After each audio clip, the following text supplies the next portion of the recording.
Sarah's desk was empty. Strange. She was never late. Always the first one in, actually. Coffee brewing, ready to start the day. Not today.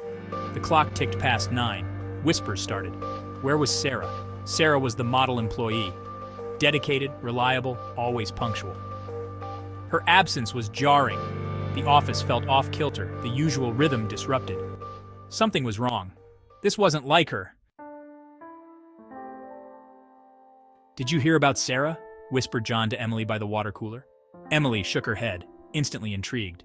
Gossip, especially office gossip, spread like wildfire. They needed details. "She's not here," John whispered conspiratorially, leaning in. "Didn't call, no email, nothing. It's so unlike her." Emily gasped, her hand flying to her mouth. This was big. Sarah was always so responsible. The day dragged on. Minutes felt like hours as the clock ticked slowly, each second echoing in the quiet office. The usual hum of activity was replaced by a heavy silence. No Sarah, no explanation. Her desk, usually cluttered with papers and personal items, was eerily empty. The chair, once a hub of energy and laughter, stood vacant. Worry started to replace curiosity. Had something happened? Was she okay? Colleagues exchanged glances, their whispers growing more urgent. The absence of her cheerful presence was palpable. The office atmosphere grew heavy with unspoken concern. Conversations were hushed, and the usual banter was missing. The tension was almost tangible, like a storm cloud hanging over the room.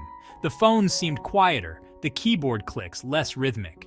It was as if the entire office was holding its breath, waiting for some news, any news, about Sarah. The boss, Mr. Thompson, usually oblivious to office dynamics, even noticed. He was a man of routine, rarely deviating from his schedule, but today was different. He poked his head out of his office, his brow furrowed. His eyes scanned the room, searching for answers in the faces of his employees. "Anyone heard from Sarah?" he asked, a hint of worry in his voice. Silence met him. The usual chatter and noise were replaced by an uncomfortable stillness. He retreated back into his office, closing the door softly. The silence was deafening. The unanswered question hung in the air, adding to the growing sense of unease. The office, once a bustling hive of activity, now felt like a waiting room, everyone on edge, waiting for the next piece of the puzzle to fall into place. Section 4. Wild Theories. Lunchtime arrived, but the usual chatter was replaced by hushed speculation. The air was thick with curiosity and unease, as everyone tried to make sense of the sudden disappearance. Theories flew around the break room table, each more imaginative than the last. Whispers and murmurs filled the room as everyone contributed their own ideas. Had she finally snapped under pressure? Eloped on a whim? The stress of the job had been mounting for weeks, and some thought she might have just reached her breaking point. Or perhaps she had won the lottery and decided to finally pursue her dream of opening a cat cafe. It was a long-standing joke in the office, but now it seemed like a real possibility. Each theory more outlandish than the last, yet everyone seemed to entertain them, if only to distract from the growing concern. The wildest theory came from Tom, the office prankster. He always had a knack for turning serious situations into something absurd. "Aliens," he declared, his eyes wide with mock seriousness. They finally came for her. She knew too much. They finally came for her. She knew too much. The room fell silent for a moment, as if considering the possibility, before breaking into a mix of skeptical looks and amused smiles. A smattering of nervous laughter followed. It was a ridiculous notion, but in the absence of any real information, even the most far-fetched ideas seemed worth considering. Anything to break the tension. Theories, no matter how wild, provided a temporary escape from the uncertainty that loomed over the office. As the minutes ticked by, the speculation continued. Each new theory was a small comfort, a way to pass the time until they finally got some answers. Just then, the office manager walked in, and all eyes turned to him, hoping for some news.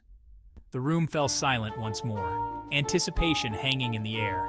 He cleared his throat, ready to address the room. Whatever he was about to say, it would finally put an end to the wild theories that had taken over their lunchtime. Section 5. A Glimmer of Truth. Just as the anxiety reached its peak, a phone rang. It was Mr. Thompson's direct line. He answered, his voice hushed. A few tense moments passed, then his face softened. Relief washed over him. He hung up the phone, his shoulders slumping slightly. "It's Sarah," he announced to the expectant office.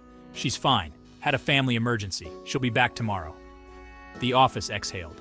Relief, palpable and collective, filled the room. The air cleared.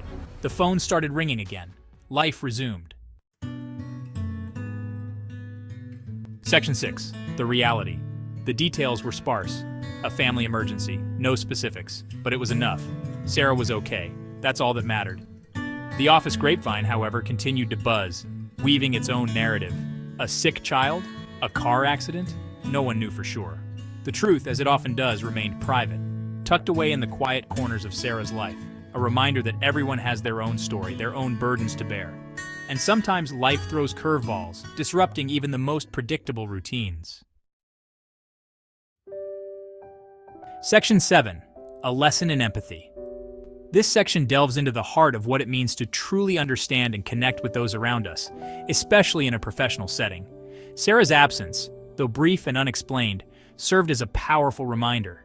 It was a stark illustration of how the absence of one person can ripple through the entire office, affecting the dynamics and the morale of the team. A reminder that behind every employee, behind every desk, is a human being.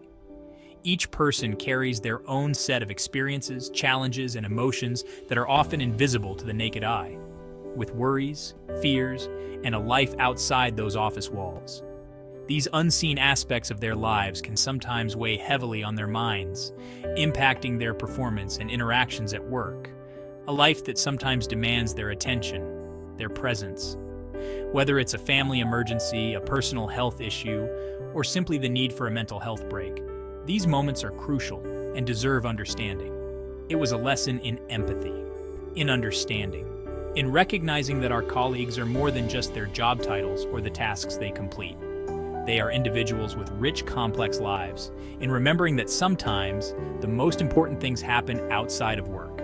These moments of connection, relaxation, and personal fulfillment are what truly enrich our lives and make us who we are. And that a little compassion, a little patience can go a long way.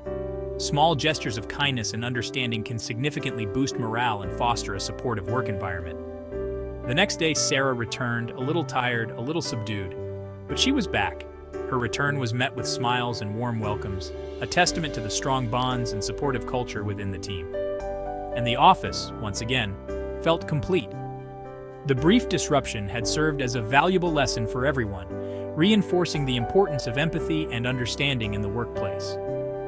It reminded them that they were not just a team, but a community, ready to support each other through thick and thin.